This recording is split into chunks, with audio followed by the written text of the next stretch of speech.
Welcome in. It's Big Ten Today, presented by Gatorade on this Friday. Truly great to have you with us. Dave Revson, Jerry DiNardo, Dave Wannstedt. Always fun to get this group together on a Friday. Today seems a little extra special. We got a big weekend here. I got a question for both of you guys. Yeah, you guys, already off the rails. You guys live in Chicago. Yes. I travel more than you two. Yes. I have never seen, and this isn't a surprise, more IU gear. Hats and sweaters and everything. I mean, have you guys noticed it in Chicago? I really have. Coach, I'm wearing it. Well, you paid for yours. No, I didn't. Your daughters went to school there. Yeah. Oh, yes, I paid double. You paid the tuition to get access to the really, gear. it's I mean, I have so many friends here who are Indiana fans. Yeah. And Indiana alums. I mean, it's a huge alumni base in Chicago, enormous. Right, I can imagine. And they are fired They are up. wearing the gear. They And you know fired what? up. We beyond shouldn't. words. Football shouldn't be this way, but it's the facts. The teams that have a lot of success, all of a sudden their student enrollment comes up also. So it affects more than just the football fans. Trust me. I got that lesson when I was at USC. They told us said, just remember one thing. There's a direct correlation between wins and our enrollment and donations.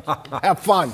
Well, they're going to have to sort through a lot of applications then in that admissions department in Bloomington, because this is really rolling. Let's get into our big story. We'll first look at the entire lineup, and we've got the big board giving us a look into that, as we've got 8 games in the Big Ten, starting with L.A. and in L.A. tonight with Rutgers and USC. Tomorrow includes a huge one on our air at noon Eastern. Latest chapter in the best story in college football this year. Indiana hosts Washington.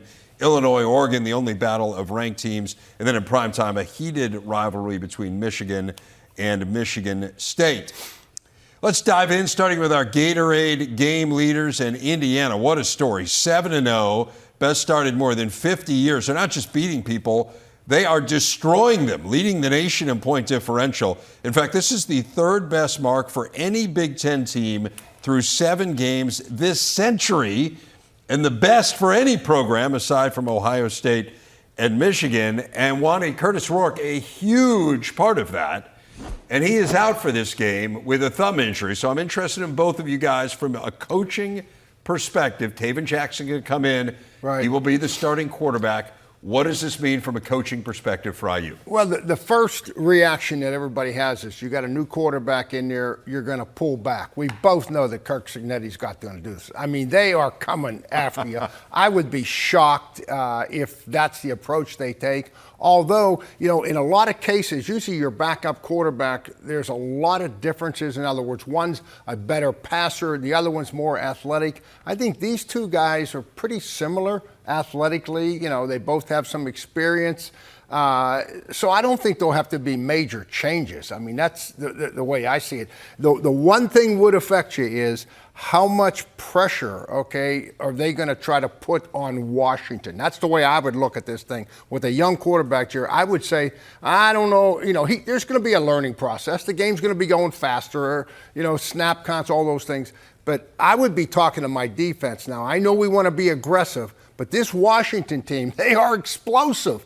And if we give up a couple quick scores, do we really want to put this, starting quarterback in that possible position? Now, he has started games before, right? He started last year. Most interesting is the first play he played last week in the second half when he came in is they threw the ball, which when you look at what Coach Cignetti's done, it's pretty typical of him. We could all imitate him over the headsets about, it doesn't really matter who's in there and so on and so forth. This is the biggest challenge to the Indiana offense, though. I mean, this Washington defense is really strong up front.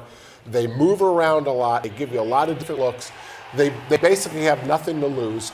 The way Jed Fish coaches offense, he wants Belichick on defense to coach the same way. And if Belichick is going to pressure someone, he's going to pressure Jackson because he's a young quarterback, although he has some experience.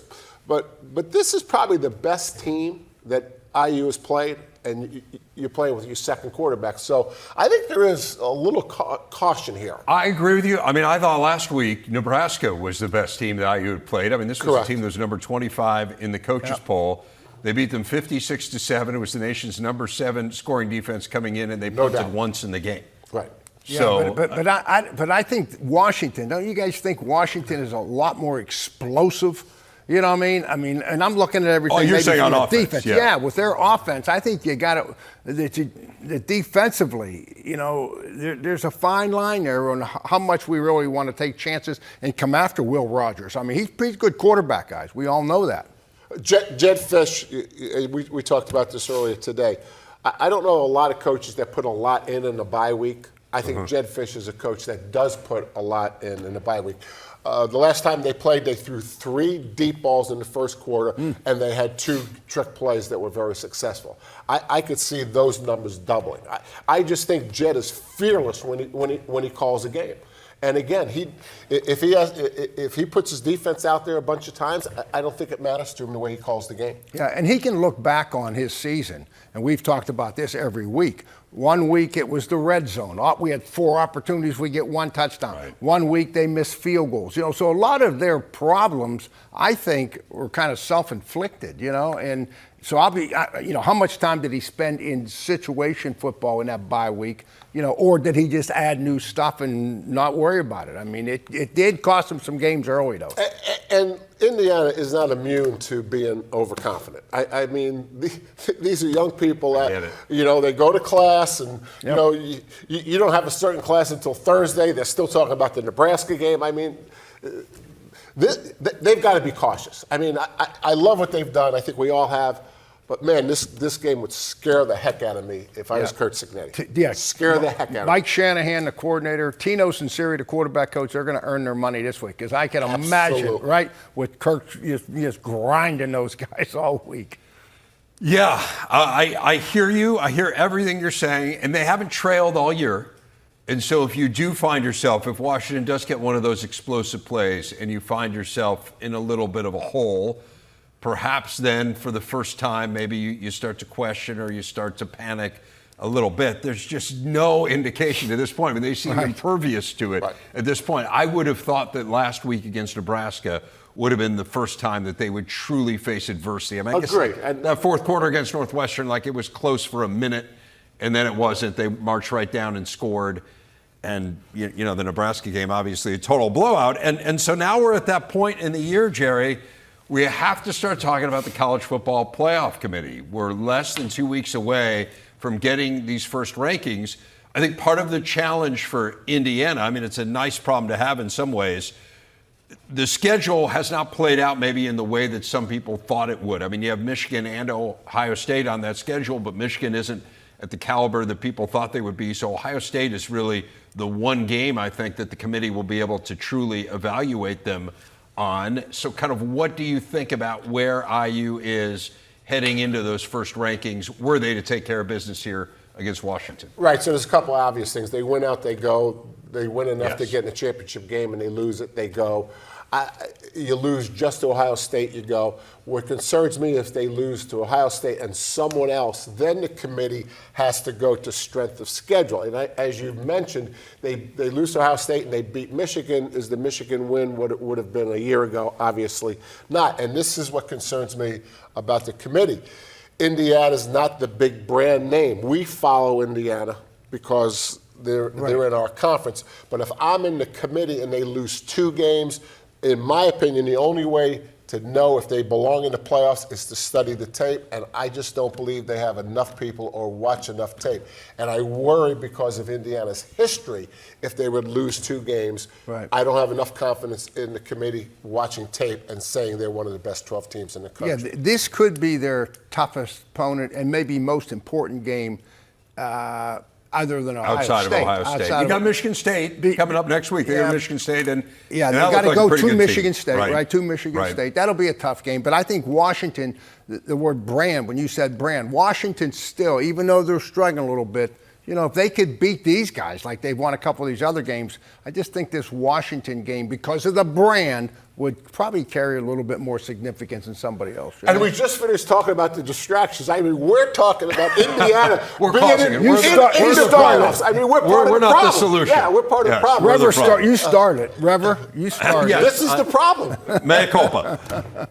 So that is our early game. Our primetime game is Michigan State and Michigan. And this is the first time, interestingly, since 1995 when Nick Saban and Lloyd Carr squared off that both teams will have a first-year head coach in this game. And the records are the same, but man, the situations feel really different for these two coaches. Yeah, no doubt. But I have to think about Jonathan Smith first, right? Because I think I've been in the situation where you get to a school that you didn't go to, or you never coached that, and everyone you meet is going to tell you how important this game is. So Jonathan Smith, he can't go to the coffee shop without someone talking to him about the rivalry.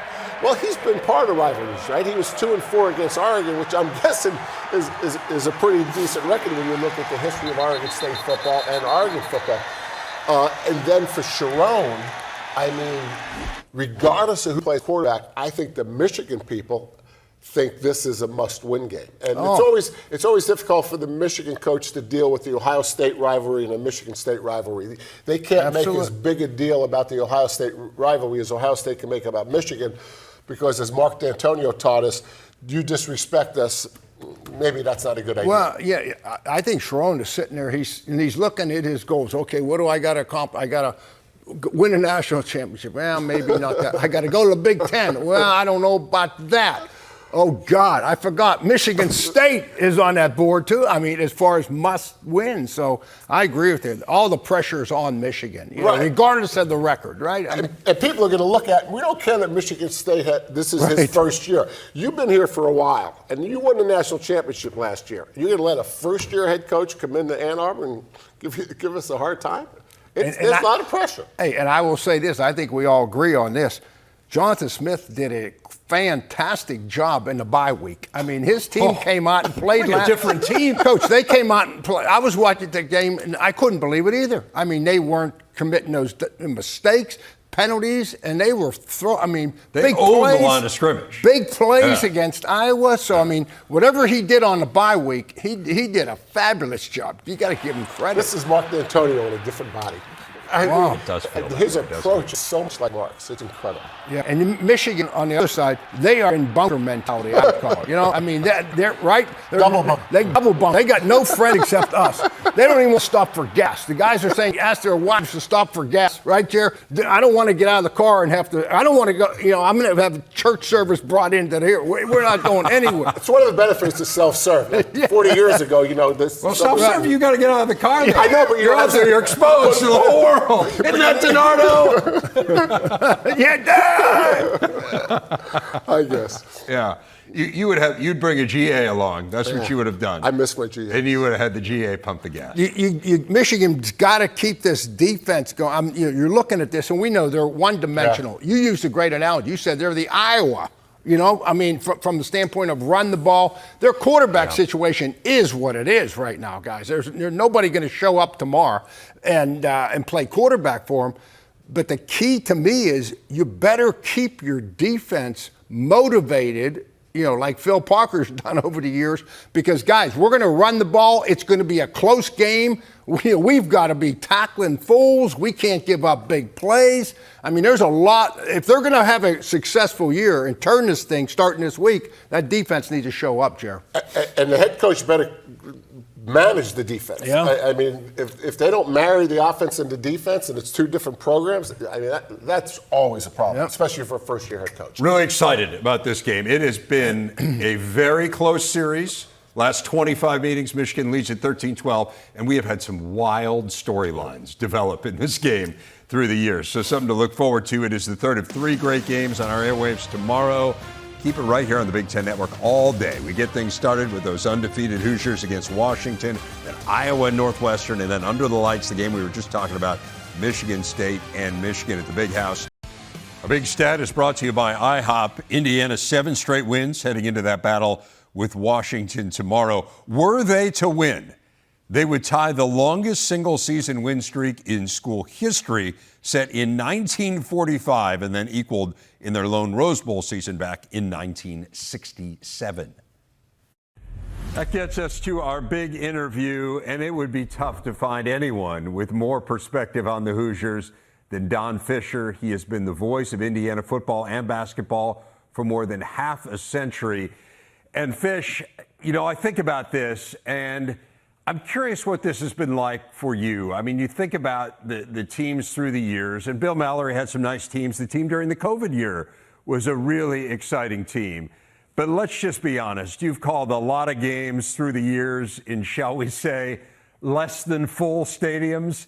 What was it like last week to look out at Memorial Stadium, completely jammed with cream and crimson, and see Indiana annihilating Nebraska? Well, I can tell you this, for me, for Indiana football, to have a packed house like that, to have the fans in the stands for the first time from a, sold out perspective, it was fabulous. I can't tell you how excited I am with this program right now, and obviously the success that Curt Cignetti has brought to this program at this point.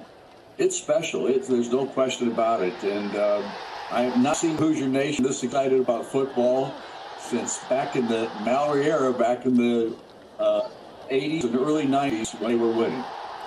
Is there a moment that you can pinpoint so far this year, Fish, where you thought to yourself, man, this team's really good? Well, I really went into the season, Dave, because I went to 10 of their 13 spring practices. I just wanted to see what Curt Cignetti and his bravado and talking about Google me, I win, those kinds of things. I wanted to see what kind of coach is this? This is totally different than anything I've seen in the past in so many different ways. And what I saw in those 10 practices convinced me this guy was going to win at Indiana. And I started talking that way back in the summertime and in the fall. I watched his practices in the fall as well.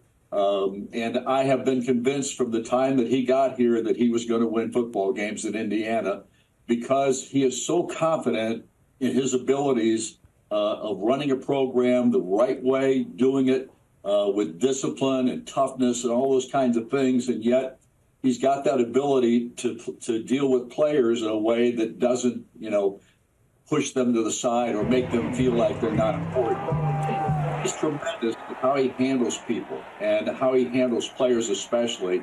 He's old school, but I think he's totally fair, and I think the players all know that.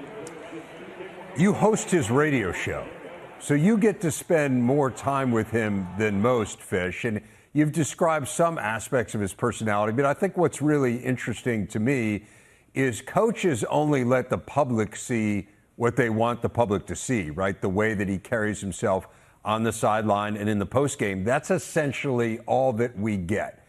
So could you elaborate a little bit on what he's like in those moments where you're not observing him on the practice field, where we're not involved in kind of coaching a game or getting ready to coach a game? What's he like in those moments where you guys are just sitting around taping the show? I don't know how to explain him exactly because he's got a different personality. Some would call it quirky. But I just think he is a guy that's very serious about football. He loves the game. He grew up in it with his dad being a Hall of Fame coach in Pennsylvania. He was there at West Virginia with his dad there for a time. And he is one of those people that is engrossed in the game of football, especially at college level. And very serious in many respects, but a guy that also believes in himself totally in the system that he has brought forth. And he's brought that through the assistant coaching ranks for years, and then he became the head coach 14 years ago at Indiana University, Pennsylvania, ironically, and had nothing but success since he's been as a head coach. He learned under Saban his last 4 years. He told me on one of the talk shows that he learned more from Nick Saban in those 4 years about how to run a program, how to approach things from that perspective.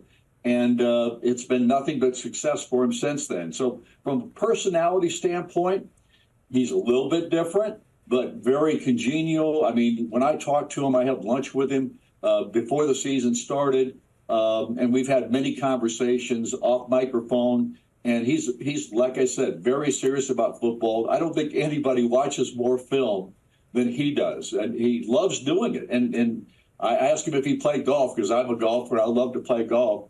And he said, nope, I don't play anymore. And I said, why? He said, well, I got a back injury back some time back. And he said, I just didn't play it after that. And he said, I love to watch film. And he says, I spend more time watching film than I do anything else. So that kind of tells you about what kind of guy he is and how serious he is about football. Well, I think it's fair to say that it's paid off. They have a little different challenge this week in that they are without their starting quarterback, Curtis Rourke. As you mentioned, you've watched a lot of practices here, so you have more insight perhaps into Taven Jackson than some others would, although we saw him start 5 games last year. How equipped do you believe they are, Fish, to survive without Rourke? Well, I think Taven, and here's Buck Sewer and I went to a fall practice this year just to watch that practice, and we watched specifically Taven Jackson just to see what kind of improvement that he has had. And he has dramatically improved his footwork at Indiana.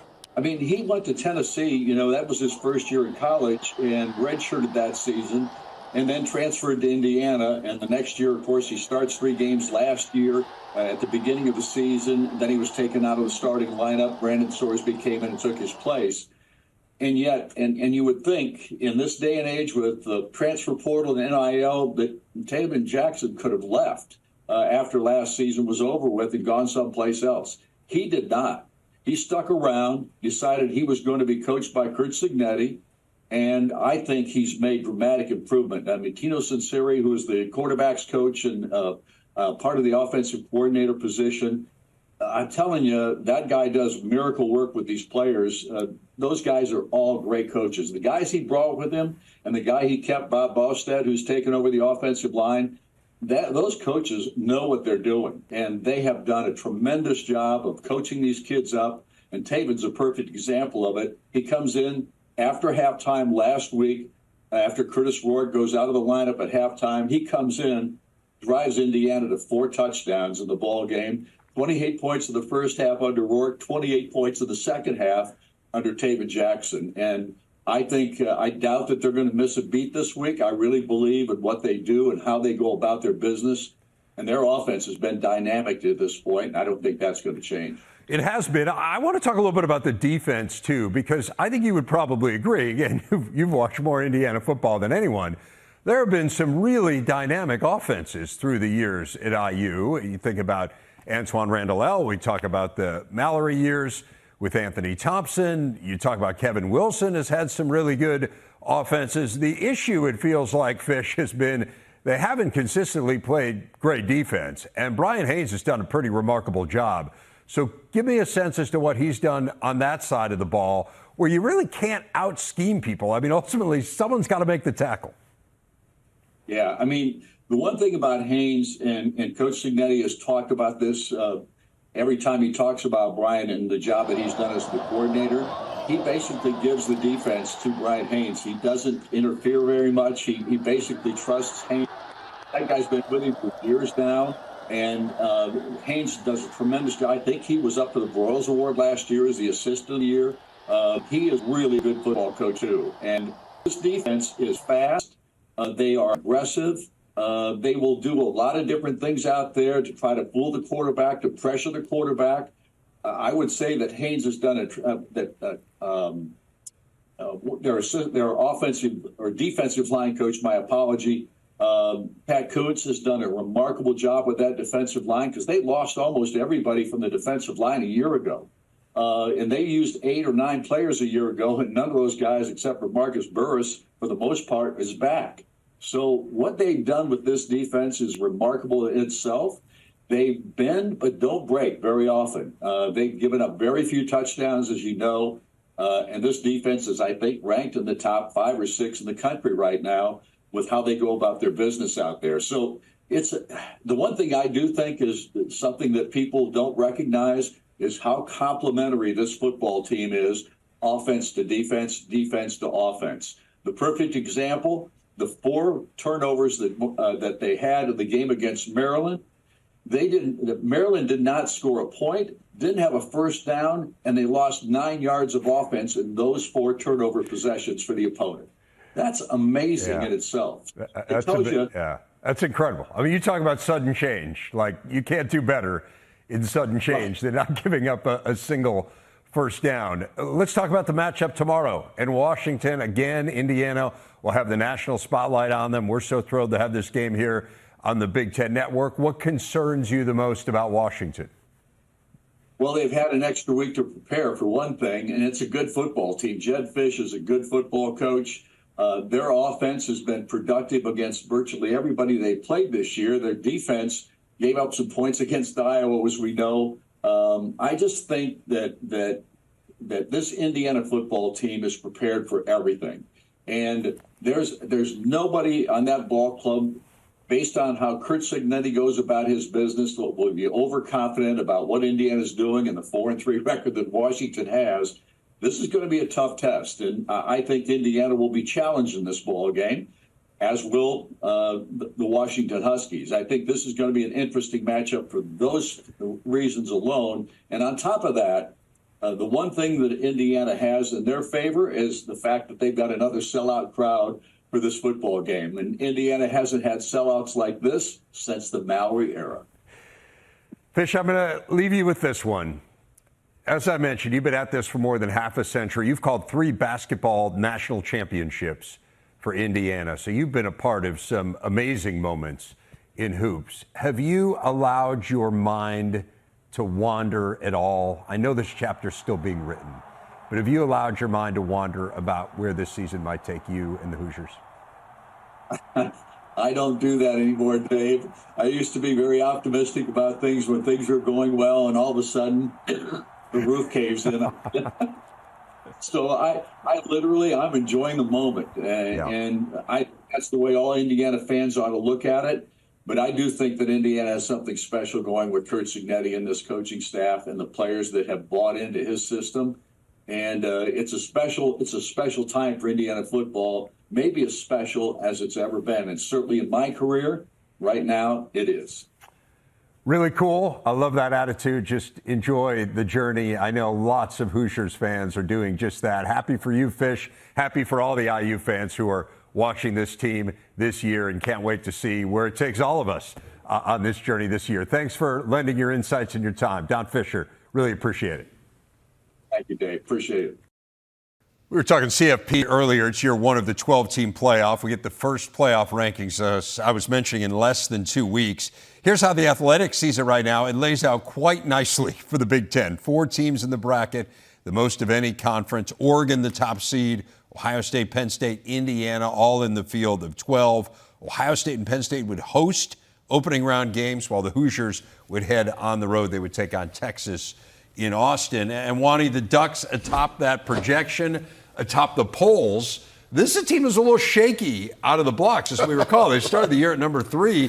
They almost instantaneously dropped to number 9. So how have they gotten back now to where they are atop the rankings? Dan Lanning, the head coach, I'm telling you, last week, sure, everyone expected them to beat Purdue. And we can talk about the great job that he did against Ohio State and how he got the team back. I was watching that Purdue game, and I said, that we can imagine the emotion on campus with his players and beating Ohio State. I mean, top team in the country. We know that. And now he's got to get on the road and fly to Purdue. Short week. Right? Short week, Jared. And Purdue was coming off a good win, right? Close loss. Close loss. Yeah, great second half. They came back. Incredible second half. They came back. They came back at the end there against Illinois. And I'm thinking to myself, boy, this is a serious trap game coming up. Yeah. And sure enough, I mean, they came out of the blocks, and it was like they never stopped. So I'm going to give Dan Lanning a lot of credit for what he does. And he's got talent. And they play defense to match it, like you say, he's improved on what they struggled at early with that offensive line and running game. They got players, and the quarterback is gone. I mean, every week he gets better. Yeah, I think the improvement, Dylan Gabriel had trouble in the red zone, obviously, as we know. The offensive line has progressed. I was at camp. They were very athletic, but they weren't really playing as well as their abilities early in the year. They've progressed. And the defense, against Ohio State, I'm going to do something tomorrow on Tailgate. The way that they set the edge, Ohio State could never get outside, and the way they penetrated the line of scrimmage with movement on the defensive line, they're really, really athletic. So, a sign of a good staff, a sign of a good chemistry team is one that improves like they have. So I just think it was simple. It was easy when I went to camp and said, this is Ohio State, Michigan type talent, Penn State type talent. They didn't play that way early. They had one game they had to score twice in special teams to win the game. Yeah. And now they've hit their stride. Yeah, and they've done the things you need to do to win close games, right? Which is what separates the really good teams from the great teams, national champs, Boise, Ohio State. Quick thought on what the formula would be for Illinois. Illinois has been balanced all year, except that I think that one year they had the blip on defense. Altmaier is a key to the game. I mean, he's a veteran quarterback, so he can keep the offense in. And defensively, they just can't give up the big plays. And I think every time you play a team like Oregon, Ohio State, you can't give up the big plays. Big play, I'm with Jerry on that. That's the key. And somehow Illinois needs to take this game into the fourth quarter. You know what I mean? Because they have been there and they've found ways to win. Brent's done a great job with them there. Take this game into the fourth quarter, and you'll have a chance to win. You can't let it get away from you with their speed. Two great game managers. I mean, they just always seem to make the right decisions. I think Brett will slow the game down. Special teams will be important. So, yeah, we'll see whether or not they're able to run the ball, right? They're still without Caden Fagan, who's their top running back. It's an area where Illinois hasn't been great, and that's part of the way to slow it down, although you can certainly just milk the snap clock, no doubt, and see if you can milk it that way. So those are two teams that are in the playoff hunt. I mean, I think it's fair to say Penn State, Wisconsin, if you end up with two losses and if you win some games like this along the way, you're probably still tangentially in that discussion. This would go a long way, a win over Penn State. What intrigues you guys the most as you look at this game? Wisconsin seems to have found its footing, albeit not against the best teams out there. Penn State coming off a narrow escape. They had a bye week. What stands out here? What stands out for me is the soap opera about their offense and their fans. That early in the year against Alabama and against, who was the other? You're talking about Wisconsin's fans. Talking about Wisconsin's USC, they lost that close. USC when they were better, right? Second and half Alabama. didn't go well. They won the games that they should have won. But everybody was up in arms about we don't have a run game, we're in the shotgun on third and short, all things that fans like to grab on. And I think Fick was he was patient. And now they're at a spot where I think this offense is so much better than the history of Wisconsin's offense, because now they can throw the ball and run the ball. So to me, that's been one of the best X and O stories of the season. And it's been very soap opera-ish. Yeah, and we were talking about how Dan Lennon, particularly in your own home. we were talking about how Dan Lennon improved Oregon from week 1 to week 2. I mean, this Luke would be right there with him. I mean, at this point, he's turned this thing around from perception, we're talking, and reality a little bit. I mean, this defense, the last 3 games, 16 points they've given up? Yeah. I mean, he's got his hand on the defense, which he should. That's his expertise. They're blocking field goals. They're doing some things in special teams. This will be real curious this week. Their slower style of offense versus at Penn State. Here we come, Penn State's really good. And as we know by recruiting, they have really good players. And Wisconsin hasn't beaten a ranked team under Luke Fickell. So this is the next thing. You show that you can dominate the teams that might be struggling a little bit, Purdue, Rutgers, Northwestern. Now, can you beat a ranked team? He's 0-4 against ranked opponents. He has this game. He's got Oregon. Again, I know it's a total long shot, but they're still in the conversation. I mean, that's the beauty of the 12-team playoff. And you win those games, you'd be right in the middle of it. Absolutely. If I was James Franklin, I would walk into my offensive coaches and I would write on the board with a bye week, don't get bored. In other words, we don't have to invent the atom here. We got a lot of talent, and we're playing good. What can we come up with? I don't know if they can resist that, Jerry. I know you want to draw new plays.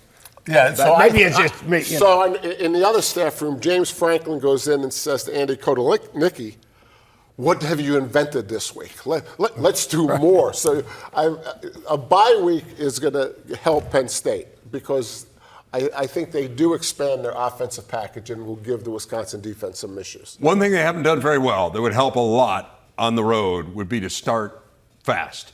Last 4 games, they've scored 17 first-quarter points. So can you get going? Can you draw something up that maybe gives you a little bit of a schematic advantage, gives you an early touchdown, and gets this thing rolling against what will be a fired-up crowd? Draw it up Camp Randall. Yep. Up next, Iowa Northwestern. It's been a really close series over the years. What sways the balance tomorrow? How do the Huskers get back on track against the well-rested Buckeyes? It's next, the Big Ten today. Why settle for less?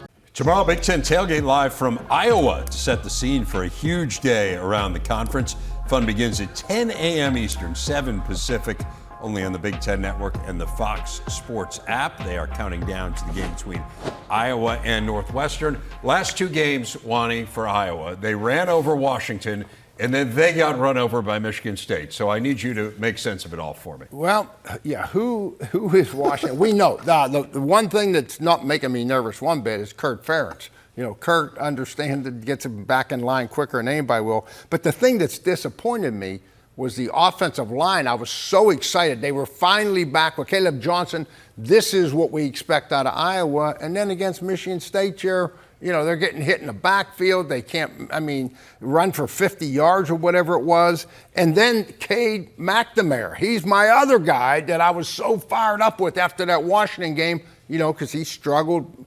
He was good early, struggled when he got in the conference. And then he comes out last week and he was flat. So, the talent's there. Okay, we know they got the ability, they got the coaching. They just weren't ready to play last week. Games like this always remind me how much of the game is physical and how much of the game is mental. Michigan State, total yards against Phil Parker's defense, 468. Crazy. 256 passing, 212 rushing. Now, I can't imagine the mood that Phil Parker has been in since this game, but on the other side of it, it just shows you what Jonathan Smith is capable of. I know, we're not necessarily talking about that game. No, I hear you. The job that Jonathan Smith has done. You watch the first series that Michigan State has the ball in that game, and it looks like a Thursday practice where it's not really contact, but you're going through pretty quick, right. And you have this drive chart, and you're working off your script. I've never seen an Iowa defense like that. And yet, tomorrow, they will play their best game they've played all year, because that's what happens to young people. That's what happens to young people when they're being coached by really good coaches. And Northwestern's struggling on offense, too. So this is it's a good day to get your defense back. Phil Parker's going to get this defense back. Yeah. He's going to get it back. Thoughts on Northwestern? They just can't put the offense, the offense is better, but, I'm not sure they found their rhythm. It's concerning. They take some chances, too. When you get an opportunity to get points, you get points. Some of the decisions, too, at times, have been, no one wants to be conservative, but sometimes you have to a field goal is a nice thing to get. Or taking a knee before the half. Right. Which they did stuff not like do that to give last your team, week. to give them a chance. This has been a sneaky good series. You want to talk about a good series. Last 27 games, Northwestern's won 14, Iowa's won 13. It's been a great series through the years. Nebraska-Ohio State has not been a good series through the years. 11th meeting, Nebraska has won just one time. This is the first time we have seen Ohio State since the Oregon game. They had a bye to ruminate, to think about everything that didn't go their way late in that game against the Ducks. So what are you expecting to see here? I expect Ohio State to rebound and look really good, but there's still something. I still can't get past the Oregon game. They didn't really look as good as I thought they would have against Oregon. So I don't know that we're going to find out anything about Ohio State. I think it'll be a one-sided game, and I think Nebraska's got, their own issues. Yeah, I think Ryan Day would, let's get back to being balanced. Give our offensive line a chance. Give these running backs. We got 2 running backs who are as talented as anybody in the country. Let's get back, and run the football, and then set up the play-action pass. And I think back to basics there. And the defensive line. This group here, half these guys could have gone to the NFL. And I'm not seeing it. They're ranked in the top 5 or so in the nation in defense. I'd like to see this defensive line more plays because I don't see him blitzing a lot here. Do you? No, I don't. But I do. I think both these teams, both these coaches have to get their players back in the same frame of mind they were before last week's game, right? Before Ohio State played Oregon, it was national championship or bust. They were playing well. They seemed to have good chemistry. Nebraska, one game away from being bowl eligible. It's Indiana. Yeah, we know they're undefeated, but, we're Nebraska. So I think there's a mental challenge here more than a physical challenge for both of these coaches. They have to have an attitude they had 2 weeks ago, and that's hard to do coming off those 2 losses. And I'll tell you what, Matt Rule, he needs to protect this quarterback. I mean, this kid, you cannot fall behind and ask this freshman quarterback, in my opinion, to be in there and say, okay, you're the guy that's got to bring us back. I mean, we talked about this going into last week. I said, what do they got to do? They got to come in and run the ball successfully. And they haven't run it well. No, and so it falls back on the quarterback. They fall behind, and he's just not there yet. He's just not there. He's a young kid. It's a bad week not to be there because Jim Knowles, after last year, he's going to heat it up. He's going to get after the quarterback because they were mostly 4-man rush, sometimes 3-man rush, once 2-man rush against Oregon. Didn't have a sack in that game, gave up 8 plays at 25 yards or longer. Right. So they, a defense will come out breathing a low fire. Interesting storyline with Raiola. Remember, he was committed for quite some time to Ohio State, and then he was going to Georgia, and then ultimately ended up at Nebraska. So certainly some connections there in what should be a very intriguing battle. The Big Ten weekend actually starts tonight, Rutgers and USC. Jerry, I know you'll be glued to the TV because it is game 1 of the World Series. This is right in your wheelhouse. Oh, the Yankees and the Dodgers. That's right. That's great. Yeah. I knew the Yankees would make it. I'd followed them closely.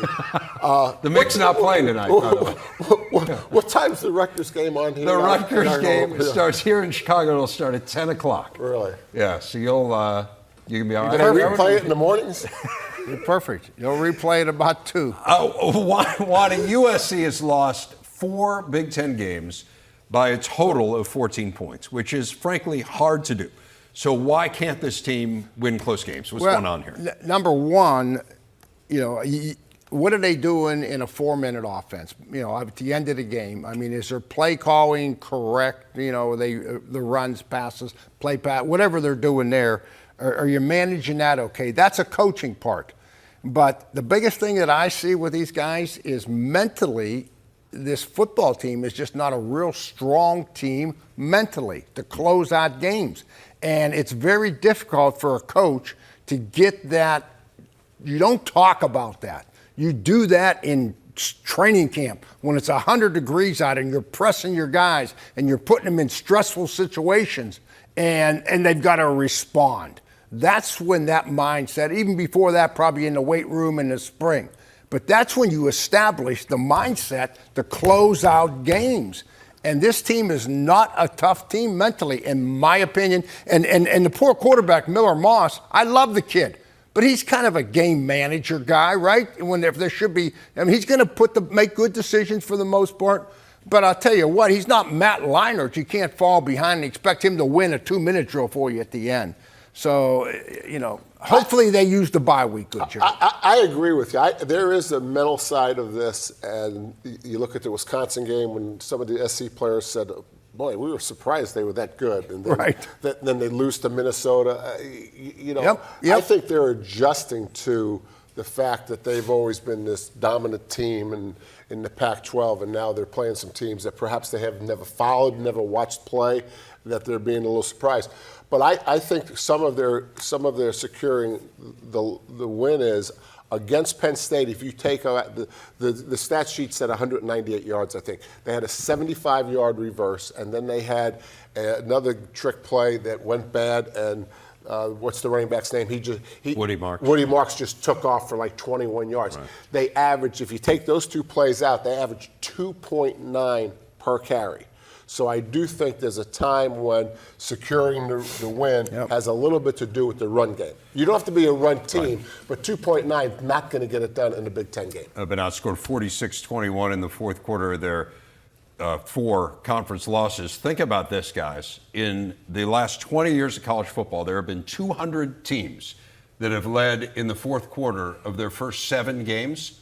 USC is one of 2. So 198 of those 200 have had a winning record through 7 games. 2 have not. Wow. And USC is one of them. It's pretty staggering. Finally, Maryland, Minnesota got about a minute left. Both feeling good. What are you watching heading into this one? If Maryland can keep playing the way they played last week, I mean, they didn't look like they were into it all early in the year. I was really disappointed because I thought they were going to have a good year. I think it'll come down to which quarterback perhaps plays better. Yeah, Maryland's got a little bit of USC, from the mindset, really, closing out games when they get leads. So it'll be Minnesota's got to get that run game going again. That's the DNA identity. They did last time out. Run the ball. Run the ball. Don't make this quarterback be the answer to winning. Well, but I think the other thing they've done a really nice job of is they've created kind of a short pass game with Darius Taylor. If you can't hand it off to him, throw it to him in the flat, figure out ways to get him the ball because he can be a difference maker. We can't wait for tomorrow. We'll see you for all the football. Take care.